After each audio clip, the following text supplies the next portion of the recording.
வேறு level எக்ஸ்ட்ரானரியான episode வந்திருக்குனே சொல்லலாம். இப்போ நான் ஃபுல்லோடையும் கேளுங்க. என்ன காரணம் தெரியல, விசியன் சுத்தமாக போக மாட்டேங்குது. பார்க்குறலாம் லைக் பண்ணிட்டு பார்த்தீங்கன்னா நான் கொஞ்சம் பேச வந்து முடிட்டா இருக்கும். ப்ளீஸ் சப்போர்ட் பண்ணுங்கள் ஃப்ரெண்ட்ஸ். இந்திராணி வந்து யோசிச்சுட்டு இருக்காங்க, சிவாக்கும் அயலிக்கும் இனிமேட்டு நம்ம தம்பிங்கிற மாதிரி தான் சொல்லி இந்த வீட்டுக்குள்ளே வந்து அழைச்சிட்டு வந்திருக்கோம். அப்படி இருக்கிற சூழ்நிலையில் நம்ம ஏதாவது ஒரு விஷயத்தை கிரெடிட்டாக அவங்களுக்கு வந்து கொடுத்தே ஆகணுங்கிற மாதிரி சொல்லிட்டு இருக்கிறப்ப என்ன பண்ணலாம்? கொஞ்சம் நேரத்துக்கு முன்னாடி தான் அவங்களுக்கு எல்லாத்தையும் எழுதி வைக்கிறதுக்காக ஆடிட்டருக்கு ஃபோன் அடித்து கேட்டிருக்காங்க.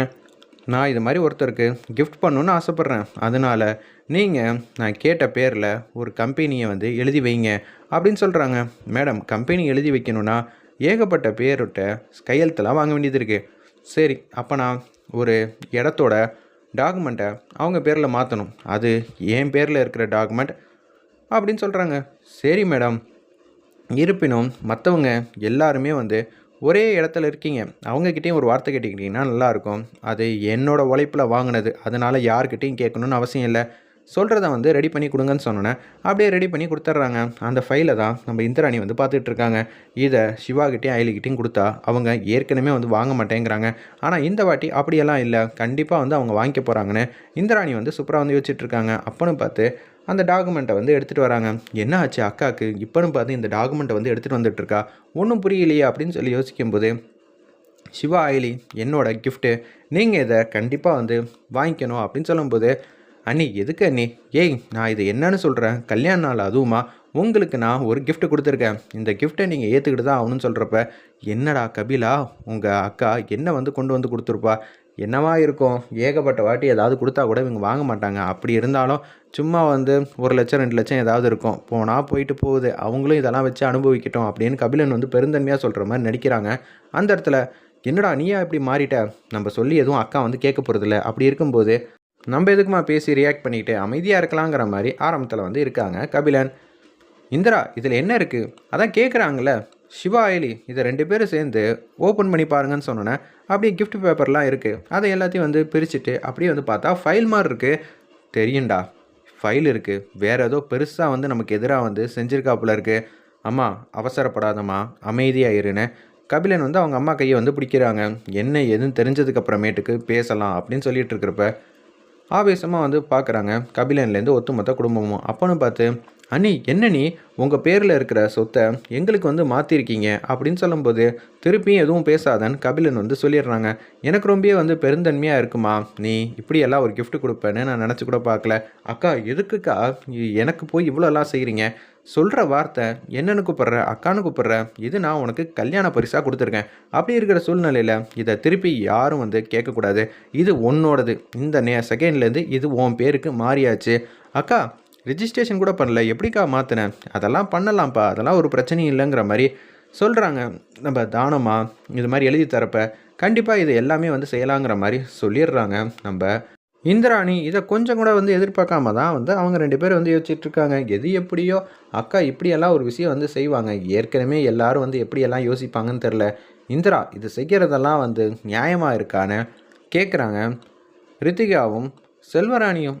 ஏன்னா கையை வந்து எடுத்துட்டாரு நம்ம கபிலன். இப்போ கேளுமா, கரெக்டாக இருக்குன்னு சொன்னேன்.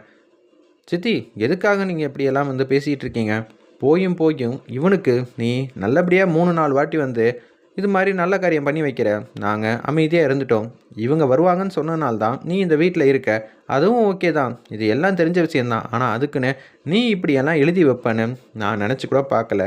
என்ன நினைக்கிற, இவன் தம்பி மாறி தானே, சொந்த தம்பி கபிலன் தானே, அப்படின்னா நீ கபிலனுக்கு ஏதாவது ஒன்று செஞ்சுருக்கணும்ல.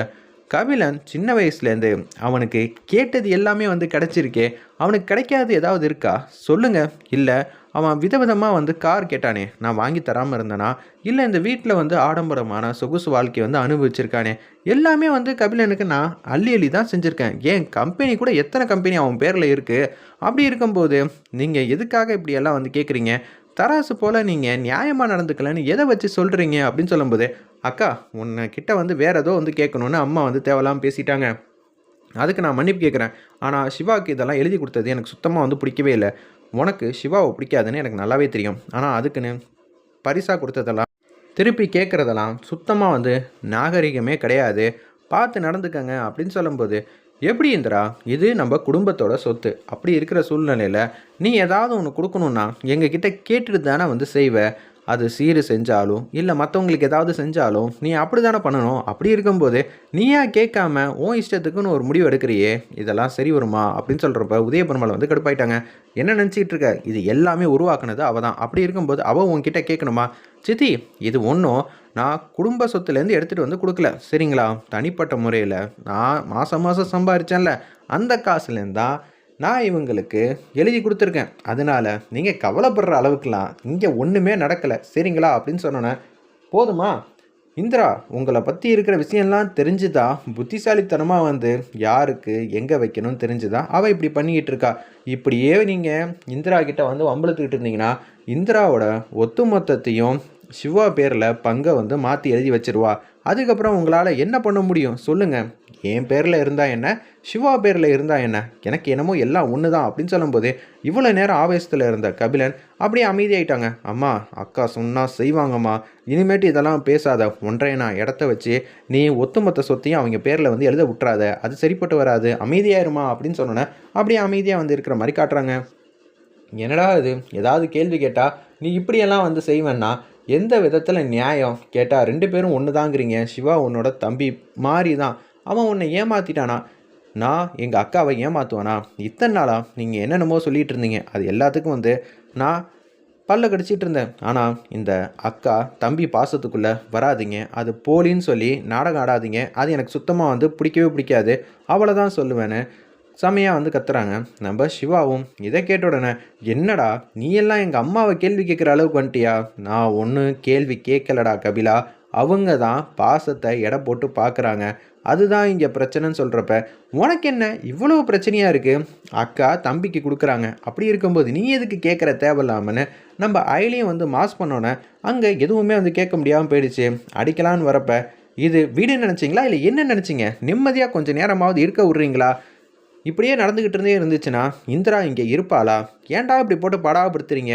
இந்த வீட்டில் சாதாரண ஒரு சொத்துன்னு எடுத்தால் கூட இப்படியெல்லாம் வந்து சண்டை போடுறீங்களே, இதெல்லாம் நியாயமாக இருக்கா, தர்மமாக இருக்கா? ஏன்டா உங்களை நீங்கள் மாற்றிக்கங்க, இல்லாட்டி நான் மாற்ற வைப்பேன். இது நான் இப்படி தான் வந்து செய்வேன்னு உங்ககிட்ட சொல்லணும்னு அவசியம் இல்லை, நான் எப்படி வேணாலும் செய்யலாங்கிற விஷயத்தை தான் இப்போ நான் காட்டியிருக்கேன் அப்படின்னு சொன்னோன்னே அப்படியே அமைதியாக இருக்காங்க. பாட்டியை வந்து வெளுத்தெடுக்கிறாங்க அந்த இடத்துல. ஏய், உங்களெல்லாம் என்னென்னமோ நினச்சேன், ஆனால் இந்திரா தான் இங்கே கரெக்டாக வந்து முடிவு எடுத்துக்கிட்டு இருக்கா, இல்லாட்டி நீங்கள்லாம் எப்பயும் வந்து பிரிஞ்சு போயிருப்பீங்க போல இருக்கே. இதெல்லாம் யாருப்பா வந்து ஓடி ஆடி வந்து சம்பாரிச்சது? இந்திரா வந்ததுக்கு அப்புறமேட்டு தானே. நீ சொன்னியே நம்ம குடும்பத்துக்குன்னு பேர் புகழ் கௌரவம் பணங்காசுன்னு எல்லாம் அவன் தலைமை தாங்கினதுக்கப்புறம் தானே கிடைக்க ஆரம்பிச்சிச்சு. நீங்கள் என்ன இப்படியெல்லாம் பேசிகிட்டு இருக்கீங்க? அச்சச்சா, ஒத்துமையாக இருக்கீங்கன்னு நினச்சா எல்லாத்துக்கும் காரணம் இங்கே பைசா அதிகமாக இருக்கிறதுக்கு காரணம் தான் ஒத்துமையாக இருக்கா? ச்சே, நான் கூட என்னமோ ஏதோ நினச்சேன், இப்படியெல்லாம் நடந்துப்பீங்கன்னு நினச்சி கூட பார்க்கல. என்னடா, பாசத்தை வந்து பணத்து மேலே வைக்காதீங்கடா, மனுஷன் மேலே வைங்கடா, பல மடங்கு வந்து பெருகும் அப்படின்னு அந்த இடத்துல வந்து சொல்கிறாங்க. இதை கேட்ட உடனே என்ன பண்ணும் ஏது பண்ணுன்னு தெரியாமல் அப்படியே வந்து நின்றுட்டுருக்காங்க. வேறு லெவலில் எக்ஸ்ட்ரானரியாக வந்து கொண்டு போகிறாங்கன்னே சொல்லலாம். நிச்சயம் கபிலன் வந்து யோசிக்கிறாங்க, இது மாதிரிலாம் அக்கா வந்து செய்வாங்கன்னு நினச்சி கூட பார்க்கல. இப்போ ஒட்டுமொத்தத்தையும் வந்து மாற்றிட்டாங்கன்னா என்ன பண்ணுறதுன்னு சொல்லிட்டு அவங்க ஓரமாக நின்று தள்ளி நிற்கிறாங்க.